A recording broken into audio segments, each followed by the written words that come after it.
क्या नहीं कर रहे हैं, या अभी भी कह रहे हैं, दो चीजें कह रहे हैं मैं माफी नहीं मांगूंगा।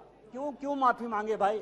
मोदी तो बहुत छोटा जात है, नीच जात है, ओबीसी है, ओबीसी से क्यों माफी मांगेंगे? बड़े आदमी हैं। और दूसरी बात यह है कि सावरकर नहीं हूं मैं, सावरकर नहीं हूं मैं। आप सावरकर हो भी नहीं सकते, कभी जिंदगी भी नहीं हो सकते। 28 साल उस आदमी ने जेल में गुजारा है, आप अपनी तुलना सावरकर से करते हैं? कभी सावरकर नहीं हो सकते। मैं ये सोच रहा था कि राहुल जी बोलेंगे, क्योंकि मीडिया में तरह तरह की खबरें आ रही थी, लेकिन लगता है कि शायद राहुल जी आज तैयार नहीं थे, देर से उठे होंगे तो नहीं बोल पाए। कोई बात नहीं है, गौरव गोगोई जी ने बोला, बहुत अच्छा बोला। इन्होंने मणिपुर की बात की और पूरे देश को नहीं, पूरे संसद को जो है इन्होंने चैलेंज किया कि आप लोग में से बहुत लोग मणिपुर नहीं गए होंगे, मणिपुर नहीं देखा है आपने। मैं मणिपुर के इतिहास का भुक्तभोगी हूं। मेरे मामा एनके तिवारी 73 में अपनी पैर जो है वो गंवा चुके मणिपुर में। माई फ्रोजन टर्बुलेंस इन कश्मीर, उसमें उन्होंने 10 बार जिक्र किया है कि यदि एनके तिवारी जैसे अफसर नहीं होते तो शायद कश्मीर नहीं बचा पाते। मिजोरम में आपने 7% वोट के आधार पर, केवल 7% वोट के आधार पर, केवल 7% पूरे देश को जानने के लिए है, लालथन हावला की सरकार बना दी थी कि हम जो है बजट सेशन में यहां आए थे, मार्च अप्रैल में यहां आए थे ना। राहुल जी थे बजट सेशन में कि नहीं थे ना? इसके बाद हम लोग मानसून सेशन में आए, राहुल जी हैं कि नहीं मानसून सेशन में? राहुल जी गए कहां थे, कहां गए थे, किस तरह की चर्चा है? गंभीर टिप्पणी करना उचित नहीं है। निशिकांत जी। आदरणीय अध्यक्ष जी, मैं इस अविश्वास प्रस्ताव के विरोध में खड़ा हुआ। मैं अपने दल के नेता माननीय प्रधानमंत्री मोदी जी और पूरी भारतीय जनता पार्टी के लीडरशिप का शुक्रगुजार। एक मिनट माननीय सदस्य, आप सीनियर व्यवस्था हो, शब्द बोलते समय ढंग से बोला करो, ये तरीका ठीक नहीं है। आप क्या शब्द बोलते हो, क्या नहीं बोलते, अच्छा लगता है क्या? पार्टी का शुक्रगुजार हूं कि उन्होंने मुझे अविश्वास प्रस्ताव पर जो है पहले वक्ता के तौर पर बोलने के लिए खड़ा किया। मैं ये सोच रहा था कि राहुल जी बोलेंगे, क्योंकि मीडिया में तरह तरह की खबरें आ रही थी, लेकिन लगता है कि शायद राहुल जी आज तैयार नहीं थे, देर से उठे होंगे तो नहीं बोल पाए। कोई बात नहीं है, गौरव गोगोई जी ने बोला, बहुत अच्छा बोला।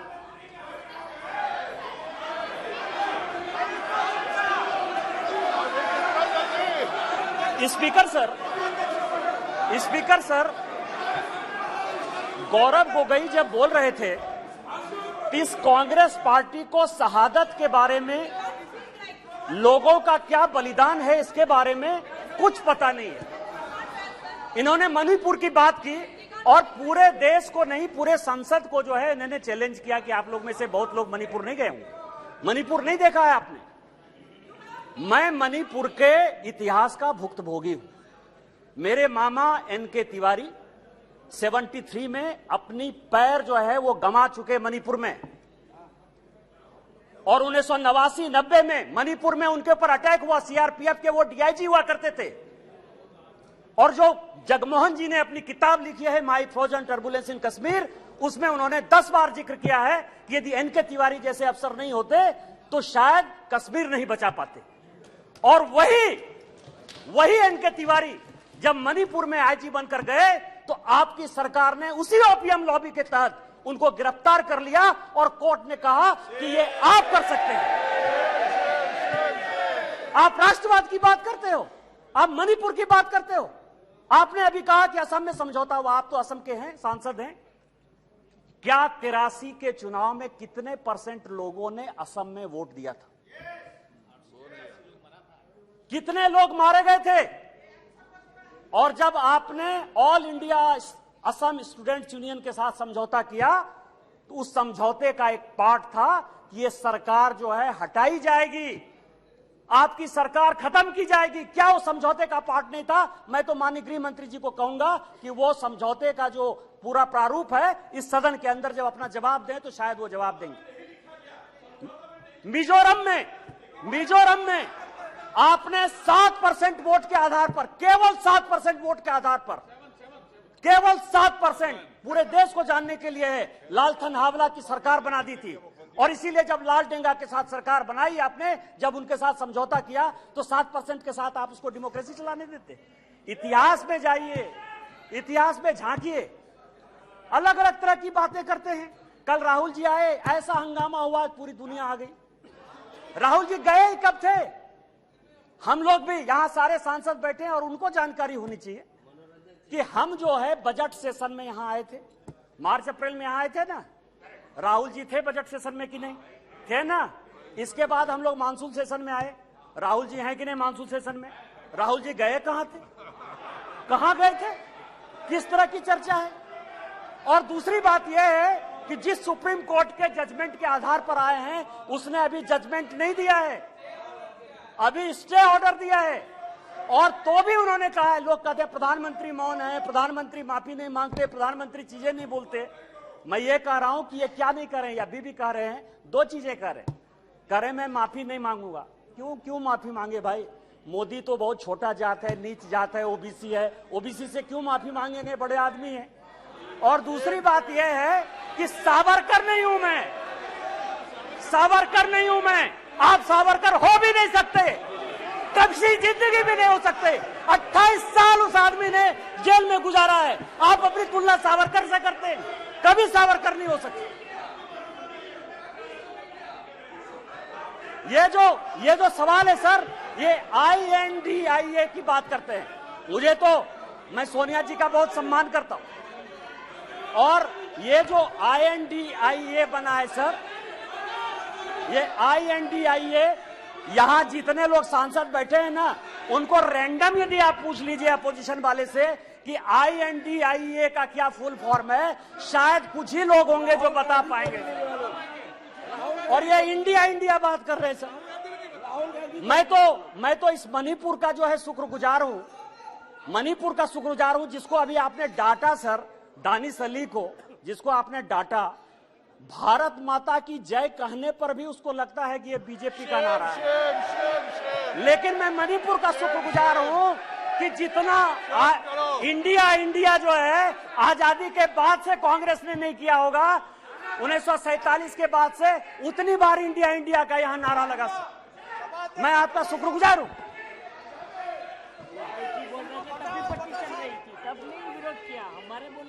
मेरे प्रधानमंत्री अध्यक्ष महोदय, मेरे प्रधानमंत्री एक बात कहते हैं कि ये अविश्वास प्रस्ताव नहीं है। प्रधानमंत्री जी कहते हैं कि ये अविश्वास प्रस्ताव नहीं है, ये अपोजिशन में विश्वास प्रस्ताव है कि कौन अपोजिशन में कौन किसके साथ है। जब माननीय प्रधानमंत्री जी ने यह कहा तो मैंने सोचना शुरू किया सर कि प्रधानमंत्री जी ये बात क्यों कह रहे हैं, हमारे खिलाफ अविश्वास प्रस्ताव है, लेकिन वो कह रहे हैं कि ये अपोजिशन वाले अपने विश्वास प्रस्ताव की बात कर रहे हैं और उसमें वो देखना चाहते हैं कि कौन दल सचमुच उनके साथ है। तो मैं तह पर गया सर कि अविश्वास प्रस्ताव पर कौन कौन पार्टी हमारे खिलाफ है। सबसे बड़ी पार्टी DMK है, बड़ा सम्मान करता हूं मैं, करुणानिधि जी का बड़ा योगदान रहा है इस देश को बनाने में।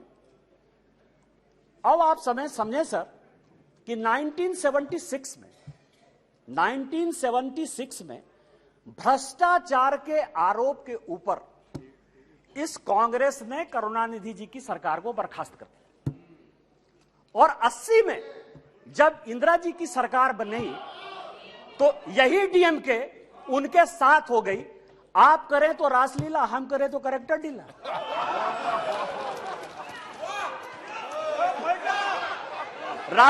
राजीव गांधी का मर्डर हुआ सर, राजीव गांधी का मर्डर हुआ, 2 कमीशन बना, वर्मा कमीशन बना और जैन कमीशन बना। और जैन कमीशन ने कहा कि लिट्टे को सहयोग करुणानिधि जी की पार्टी DMK देती थी। क्या जैन कमीशन गलत था? क्योंकि उस कमीशन को आपने, उसके बाद भी आपके साथ है। मैं तो बहुत सम्मान करता हूं। आप ये बताएं कि आप भ्रष्टाचार की बात करते हो, आप ED, CBI, इनकम टैक्स की बात करते हो, इसी सदन के बड़े इंपॉर्टेंट सदस्य हैं, मैं सम्मान करता हूं, मेरे दोस्त हैं, राजा साहब, कनी जी बैठी हुई हैं, दयानिधि मारन जिनका विभाग बदल गया, हमने आपके ऊपर 2G का केस लगाया, हमने बंद किया। उस गरीब महिला को सर, बेचारी महिला को इन लोगों ने जेल में डाला। आप हमारे खिलाफ हो। हमने क्या किया? हमने क्या किया? हमने आपका विभाग नहीं बदला, हमने आपका विभाग नहीं बदला। आप अपोजिशन का लेके आए हो, आप अपने पोजीशन पार्टी की बात कर रहे हो। दूसरी पार्टी है टीएमसी, दूसरी बड़ी पार्टी है। जो प्रधानमंत्री जी ने कहा उसी को मैं एक्सप्लेन कर रहा हूं सर, कि प्रधानमंत्री जी ने, क्योंकि वो हरि अनंत हरि कथा अनंता वाली बात करते हैं, एक शॉर्ट लाइन में बात करते हैं। दूसरी पार्टी है सर टीएमसी। माननीय राजनाथ जी संजोग से बैठे हुए हैं। सिंगूर का बड़ा आंदोलन हुआ, भारतीय जनता पार्टी की सहयोगी थी, हमने साथ दिया टीएमसी का। माननीय राजनाथ सिंह जी पार्टी के अध्यक्ष होते हुए ममता बनर्जी के रैली में शामिल हुए, हमने आंदोलन को साथ दिया। यदि आज आप बंगाल में सरकार बनाए, उसमें हमारा भी कोई योगदान है, लेकिन आपको करप्ट किसने बनाया? नारदा का केस हमने आपके ऊपर नहीं किया, शारदा का केस हमने आपके ऊपर नहीं किया, इस कांग्रेस ने किया। आपका विरोध उस कांग्रेस से होना चाहिए कि हमसे होना चाहिए? तीसरी पार्टी है लालू प्रसाद जी की आरजेडी, ललन सिंह जी यहां बैठे हुए। हमने उनको जेल नहीं भेजा सर, मैं केवल यह कह रहा हूं किस तरह की ये अपोजिशन की यूनिटी है। एक जो गाना है ना सर, ये कैसा सुर मंदिर है जिसमें संगीत नहीं, गीत लिख दी दीवारों पर, गाने की सुर नहीं, गाने की रीत नहीं। मतलब आप ये समझे सर कि ये आंख का अंधा नाम नयन सुख, सब एक दूसरे से लड़ रहे हैं, लेकिन नाम क्या रखा है? इंडिया। लालू प्रसाद जी हैं सर, लालू प्रसाद जी को ललन जी ज्यादा बताएंगे बोलते हुए। यदि इस हाउस में सही सही बोलेंगे तो, यदि सच बोले तो आज जो लालू प्रसाद जी के बेटे को जो है उन्होंने, जिसने उप मुख्यमंत्री बनाया है, वही उसके जो है विरोध में खड़े थे सर। और यहां की कांग्रेस सरकार थी 95 में, जिसने कि लालू जी को अंदर कर दिया। हमसे किस बात का विरोध? विरोध तो आपको कांग्रेस से होना चाहिए ना। ये ललन जी पिटिशनर थे, यही तो मैं कह रहा हूं सर।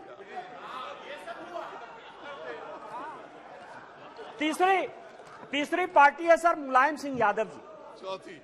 चौथी पार्टी है मुलायम सिंह यादव जी की पार्टी सर। अच्छा, मुलायम सिंह जी जो यहां थे तो हम लोगों के लिए बड़े सम्मानित थे, और जब भी है देश प्रेम की जो भावना थी उसके ऊपर कोई चैलेंज नहीं कर सकता है सर।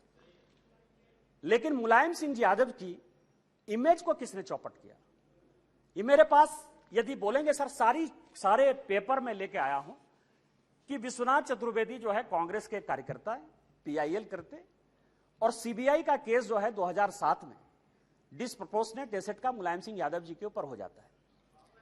2008 में इसी सदन में मुलायम सिंह यादव जी ने आपको सीबीआई के डर से न्यूक्लियर में सपोर्ट किया कि उन्होंने अपनी आइडियोलॉजी के तहत किया, ये आप बता दीजिए जनता को।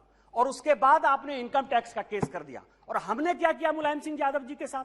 हमको पता था कि वो ईमानदार आदमी है, हमको पता है कि देश के प्रति उनकी भावना जो है, और ये पिछड़े दलित शोषित वर्ग से आते हैं, इसीलिए कांग्रेस ने उसको ये किया। हम लोगों ने सीबीआई के सारे केस को खत्म किया, और आज मुलायम सिंह यादव जी के ऊपर केस नहीं। फिर भी मुलायम सिंह यादव जी हमारे विरोध में, और उसके बाद पद्म भूषण भी दिया हमने।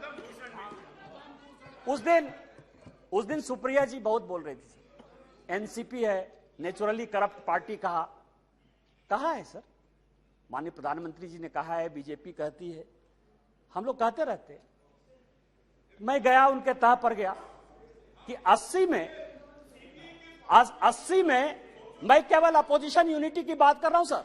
80 में शरद पवार साहब की चुनी हुई सरकार को किसने बर्खास्त किया? हमने नहीं किया, इस कांग्रेस पार्टी ने किया। किस आधार पर शरद पवार साहब ने एक अलग एनसीपी बनाई थी?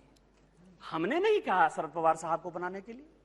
किस आधार पर जब हम पहली बार यहां जीत कर आए तो रोज जो है इसी तरह की महंगाई की बात होती थी, एक एक्सचेंज की बात, कमोडिटी एक्सचेंज की बात होती थी, रोज पवार साहब के ऊपर आरोप लगते थे, हमने नहीं लगाया। और फाइनली पवार साहब जैसे सीनियर आदमी को कंज्यूमर अफेयर्स मिनिस्ट्री छोड़ना पड़ा। और उसके बाद मैं कागज देख रहा था सर, 2012 और 13 में जिसके लिए कहा कि 70,000 करोड़, जिसके लिए कि काफी पहले तो अब धीरे से बोलती थी, हंस के बोलती थी तो अच्छा बोलती थी, अभी थोड़ा जोर जोर से बोलती है। अब आप समझिए कि व्हाइट पेपर इसी कांग्रेस के चीफ मिनिस्टर पृथ्वीराज चौहान ने किया। छगन भुजबल जी के ऊपर महाराष्ट्र सदन का केस इसी पृथ्वीराज चौहान ने किया, उन्हीं के एसीबी ने किया। 70,000 करोड़ के इरिगेशन स्कैम का भी केस इसी कांग्रेस ने किया। हमने क्या किया आपके साथ? हमसे क्यों किस बात की लड़ाई है? हमने आपके साथ क्या किया? आपको तो इस कांग्रेस को देखना चाहिए था। इसके बाद एक पार्टी है सर, फारूक अब्दुल्ला साहब, बड़े सीनियर हैं यहां। 1953 में, याद करिएगा सर, 1953 में शेख अब्दुल्ला साहब को जेल में इसी कांग्रेस पार्टी ने बंद किया। 1975 तक 22 साल वो आदमी जेल में रहा इस कांग्रेस पार्टी के कारण, और उसके बाद समझौता किया, शेख इंदिरा समझौता 1975 में। इनका विरोध उसके साथ होना चाहिए कि हमारे साथ होना चाहिए? यहां ओवैसी साहब बैठे हैं, उस दिन पूछ रहे थे कि मैं इधर रहूं कि उधर रहूं।